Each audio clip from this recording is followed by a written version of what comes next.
c'est lui qui m'a fait avoir le déclic en me disant, tiens, tu es déjà libre financièrement. Si tu ne vas pas, tu attendras la retraite pour y aller.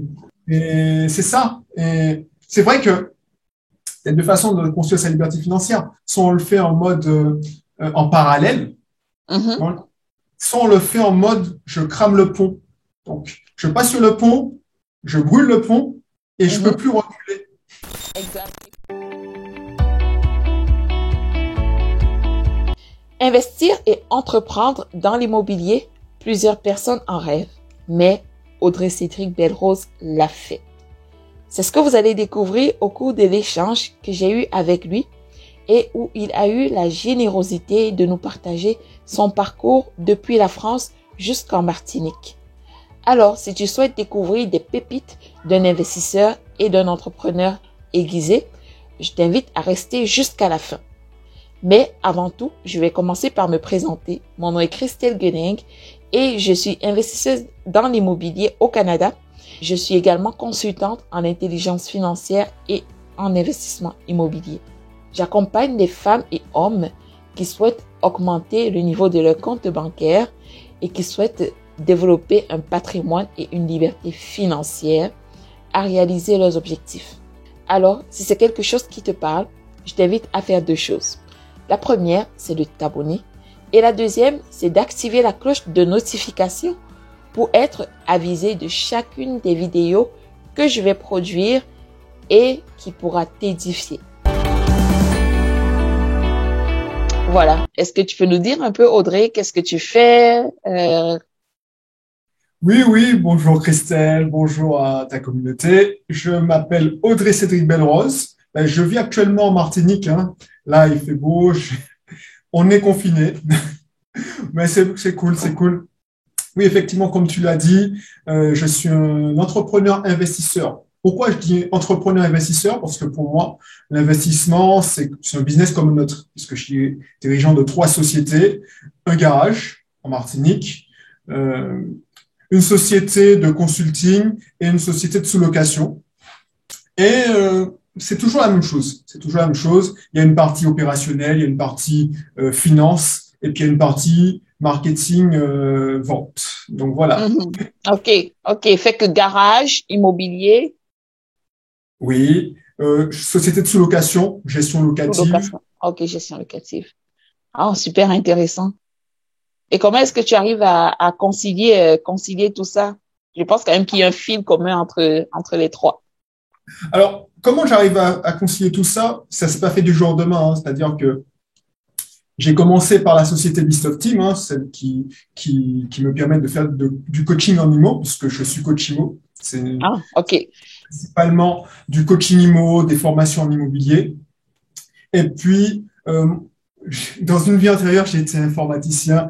Je suis passionné par l'automatisation des process, l'automatisation des flux. Donc, du coup, ce que je fais, c'est que je travaille pas dans le système, hein. C'est-à-dire, quand j'ai acheté le garage, il était en quête de questions que je puisse passer ma journée. Déjà, je suis pas mécanicien, tu as vu mes mains. Exact. Je ne serai pas d'une grande aide au garage, mais l'idée, c'est que je mets en place des process, je fais monter en compétence des collaborateurs et ce business me prend, allez, 2 heures, 2 heures, 3 heures par semaine. Ah, Et c'est wow. OK. ce que je fais à chaque fois. Par exemple, quand j'investis dans l'immobilier, euh, tout mon, tout mon process, c'est justement que ça me prenne le moins de temps possible. Donc, au début, Exact. effectivement, c'est normal. On investit beaucoup de temps pour analyser le process, pour analyser les choses. Et mon travail, c'est effectivement comment déléguer. Déléguer, par exemple, je fais de la location saisonnière en Martinique. Comment déléguer le ménage? Comment déléguer, par exemple, en mettant le marketing. Bon, le marketing, c'est Booking, c'est Airbnb, Abritel. Euh, comment déléguer le maximum de choses? Comment automatiser le maximum de choses pour que ça, justement, ça ne prenne pas beaucoup de temps? Ah, wow. C'est super intéressant, ça. Tu sais quoi, Audrey? Je trouve que c'est tellement intéressant ce que tu dis et j'ai tellement de questions qui me viennent en tête comme ça que ça aurait été vraiment bien de faire un live. Fait que, bon, là, tu nous as dit rapidement comme ça, c'est les trois entreprises que tu as, mais on va repartir à la base, en amont. Comment est-ce que tout ça a commencé? Alors, comment tout ça a commencé? Ben, au début, j'étais qu'un informaticien, hein. Un informaticien, je travaillais à Lyon, en France. Et à la suite d'un problème de santé, j'ai commencé à réfléchir, je me disais, ouais, j'étais à l'hôpital et je me pose la question, ouais, mais si ça avait été plus grave, comment tu aurais été?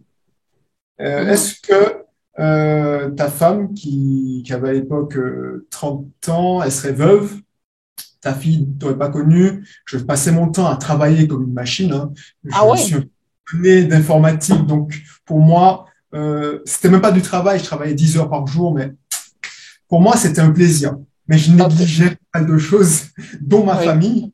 Et puis, j'avais aussi la sensation que je devais rentrer au pays. Parce que mon épouse commençait à avoir le mal du pays. C'est-à-dire, voilà, elle se disait, tiens, notre fille, eh ben, elle a encore ses quatre grands-parents de vivants. Et c'est dommage qu'elle voit ses grands-parents à travers Skype, à travers les visios, et Mhm. qu'on aille, allez, tous les ans au pays. Donc, ce Mhm. serait bien. Et j'avais aussi cette arrière-pensée où je me disais, ouais, effectivement, il faut que je mette 1 000 € de côté parce que, par exemple, il faut que je rentre en catastrophe, parce que il y a eu un décès, j'ai déjà connu. Donc, tout ça, ça m'a fait réfléchir. Ok. Donc, du coup, j'ai cherché en me disant, tiens, effectivement, tu es responsable informatique, tu gagnes bien ta vie, mais il n'y a pas que ça. Il y a plus gros, il y a plus important, c'est le temps avec la famille, le temps avec les proches. Du coup, j'ai cherché un moyen pour justement ne pas dépendre que de mon salaire. Et du coup, j'ai tapé sur Internet, hein, peut-être comme toi, et j'ai découvert qu'il y avait un monde, c'est-à-dire l'immobilier. Alors, je le pressentais, mais il y avait plusieurs façons d'avoir des revenus. À l'époque, on disait passifs. Bon, c'est pas si passif que ça. Les Mhm. revenus Non. complémentaires, c'était avec l'immobilier et avec le business. Donc, du coup, bon, j'ai remis au bout du jour une société que j'avais lancée pour le fun, Bisofting, et j'ai accéléré sur l'investissement immobilier aux Antilles, en Martinique. Donc, j'ai acheté 3 locations courte durée, 3 petits bungalows près de la plage, 3 studios. Et puis, Comment les euh, as-tu achetés sur fonds propres ou bien tu as eu un prêt bancaire? alors, j'ai eu un prêt bancaire, c'est-à-dire que, alors, bizarrement, hein, les Antilles, c'est considéré comme la France, sauf pour certaines banques. Certaines banques te disent, ouais, c'est l'étranger, on vous prête pas parce que c'est en Martinique, c'est en Guadeloupe. Donc, du coup, Ah, tomber sur une banque qui a bien voulu jouer le jeu. Donc, effectivement, le financement, c'était pas la partie difficile. Quand tu es cadre, tu es marié, tous les deux en CDI, ok. tu, tu sers la même résidence principale, enfin, pas la résidence principale, la résidence secondaire. Ensuite, tu reviens 6 mois plus tard, tu commences à montrer que tu as investi, que ça rapporte de l'argent. Ah ben, ils m'ont repassé 2, 3 fois, même 4 fois. Et après, ils m'ont bloqué, effectivement, puisque en France, on prend que 70% du loyer empoché. Donc, Ah, ok. C'est quand même 70%, c'est intéressant. Parce que ici, 70%, c'est 50%. 50%, OK. Oui. À 70%, mais mécaniquement, tu te retrouves bloqué. Parce que déjà, tu dépasses ton taux d'endettement. Les Et la ratios chance d'endettement, oui. Ça monte d'après, très vite. c'est ça. Et du coup, j'ai dû continuer à acheter, mais en société. Mhm.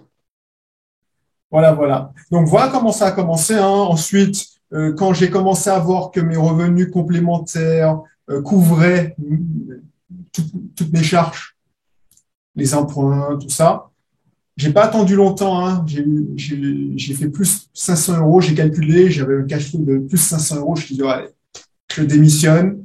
On a la Ah chance ouais. d'avoir un statut particulier, des indemnités. Donc, j'ai négocié mon départ. Et en France, on a la chance d'avoir 18 mois d'indemnité de chômage. Bon, 18 mois. ouais, donc du coup, ça te permet oh, 18 mois, 24 mois, ça dépend des époques. À l'époque, c'était 18 mois, il me semble. Et ça m'a donné une petite vision à court terme. Je savais que je devais faire exploser mon business, Ubisoft Team, en 18 mois. J'étais déjà OK. libre financièrement. J'avais déjà 500 euros de cash flow. Mais bon, 500 euros, c'est Mais pas 500 mal. euros, ça ne remplace pas un salaire de cadre quand même. Exactement. Exactement. Donc, du coup, en plus, mon épouse, bah, on recommence à zéro. On a monté le cabinet, elle est psychomotricienne, donc on a monté le cabinet libéral. Donc, on avait 500 euros, on avait les 80% de mon ancien salaire pendant 18 OK. mois. Donc, on OK. Ça pouvait aide. prendre ce risque-là. Et Dieu merci, bah, le cabinet, ça a fonctionné très fort. On a ouvert un deuxième cabinet l'année suivante. Et puis Ubisoft Team, maintenant, avec les activités de coaching, où j'aide les gens à investir dans l'immobilier, en Martinique, en métropole, ah ben, ça marche fort. Donc, j'ai pu racheter un garage. Enfin, j'ai Oui. diversifié. Oui, tu sais, ce petit bout de ta vie-là, ça m'intéresse beaucoup parce que justement, je suis dans cette phase-là où, tu sais, comme tu sais, je suis en congé maternité. Et oui, en congé maternité, on a un certain niveau de remplacement de revenus, beaucoup moins que le 80% que tu recevais. Et justement, je compte sur les cash flows de certains investissements immobiliers. Mais le but après, c'est justement de pouvoir vivre d'entreprise, de pouvoir vivre de l'entrepreneuriat. Parce que l'investissement immobilier, c'est aussi de l'entrepreneuriat, de pouvoir vivre de ça à la fin de mon congé maternité. Par contre, ça prend vraiment ça prend d'avoir déjà un bon mindset parce que pouvoir se dire, je me jette comme ça, je ne compte plus sur mes revenus d'emploi qui étaient sûrs lorsque je vais, après le 12 mois, dans le fond, mon congé, c'est 12 mois après cette année-là. Ça prend vraiment de pouvoir surmonter certaines peurs, de lâcher prise, de pouvoir surmonter certaines peurs. Mais après le mindset, il y a un certain travail derrière. Il faut travailler de façon très, très intelligente et stratégique pour parvenir aux objectifs qu'on s'est fixés. Toi, qu'est-ce qui t'a le plus aidé pendant cette période-là? Faut que tu me conseilles, faut que tu me donnes des trucs et astuces. Alors, je ne dis pas que ça a été simple, hein. Quand tu vas voir ton boss, je me souviens de cette scène où il m'annonçait que j'avais bien travaillé cette année, mais bon, on a vu la conjoncture, je ne veux pas une augmentation.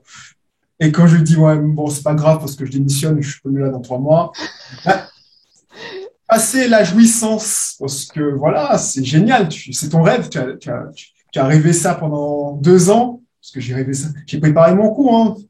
Euh, le déclic, c'était en 2013, mais cette scène se passe en 2015, début 2015. Effectivement, tu es content. Au début, quand tu te réveilles, puis tu dis, tiens, c'est le jour d'après, en fait. Le jour d'après, tu dis, ah ouais, mais j'ai plein de temps. J'ai Et plein de temps, si ça, c'est un danger, ça. alors, toi, tu es en congé maternité, donc tu n'as pas plein de temps. Bon. Mais j'ai plein de temps. Et au début, tu penses que tout va aller de, voilà, c'est génial parce que maintenant que tu as du temps, là où ce que tu faisais, c'est-à-dire à l'époque, j'avais 1500, 2000 euros grâce à Ubisoft Team seulement, hein, de chiffre d'affaires. Ah, je commençais en bas de l'échelle, hein, mais c'était déjà pas mal pour moi. 2000 euros en plus de mon salaire. Euh, tu dis, ouais, maintenant que je travaille 10 heures par jour pour mon business, j'aurais facilement, je multiplie par 2, par 3, mais c'est pas vrai. Il y a un temps d'inertie, il y a un temps de latence, et quand tu Exact. rentres, ah, c'est hallucinant. En plus, on changeait de vie, puisque j'ai vécu toute ma vie d'adulte en métropole. Je suis parti après mes études. Donc, du Mhm. coup, retour au pays, tu découvres que c'est pas comme quand tu viens en vacances, hein. Les Non, gens, non. ils sont bien, mais eux, ils travaillent. Donc, tu te retrouves bizarrement seul. Donc, ça fait bizarre. Et puis, finalement, ben, tu commences à lire. Moi, ce qui m'a aidé, c'est beaucoup alors, tous les livres, justement, de Jim Rohn, de Tony Robbins. J'ai Mhm. découvert Grant Cardone, c'est ça qui m'a aidé, hein. Tu commences aussi à regarder si autour de là où tu es, par exemple en Martinique, j'ai réussi à trouver une communauté de personnes OK. qui pensaient comme moi. Donc ça aide bien. Il ne faut pas Oui. rester isolé parce que, franchement, rester isolé, j'ai fait ça 3 mois. euh, tu commences à Tu regarder la télé. regresses. Ah ouais, tu regardes Netflix, tu regardes tout, et tu restes coincé et tu régresses, comme tu dis. Oui. OK, OK, OK, OK, parfait. C'est ça. Donc, la première chose, c'est vraiment de bien s'entourer. C'est ça, c'est ça. De lire, de beaucoup alimenter son mindset et bien s'entourer. Trouver des mentors. Alors, j'ai eu la chance de trouver un mentor qui était déjà bien plus avancé que moi, hein, en Martinique, qui était libre financièrement. On a construit pas mal de choses ensemble. On est toujours partenaires. Euh, Cette personne avait 2 ans d'avance parce que, en fait, c'est lui qui m'a dit, mais tu es déjà libre financièrement, André. Parce que c'est ça le truc, c'est que quand on est dans le métro boulot dodo, on a toujours ce petit tuteur du salaire qui rentre. Donc du Mhm. coup, c'est lui qui m'a fait avoir le déclic en me disant, tiens, tu es déjà libre financièrement. Si tu ne vas pas, tu attendras la retraite pour y aller. C'est ça.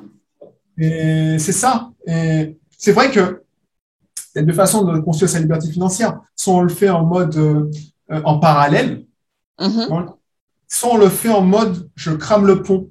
Donc, je passe sur le pont, je brûle le pont et je peux mhm. plus reculer.